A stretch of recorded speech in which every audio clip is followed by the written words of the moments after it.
Hello students, so in this question we had given d square multiplied by d subtracted by 2 multiplied by d subtracted by 3. So the corresponding auxiliary equation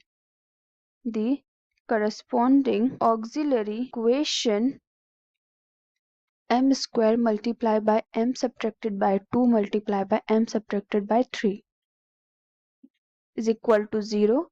So m equal to 0, m equal to 2 and m equal to 3.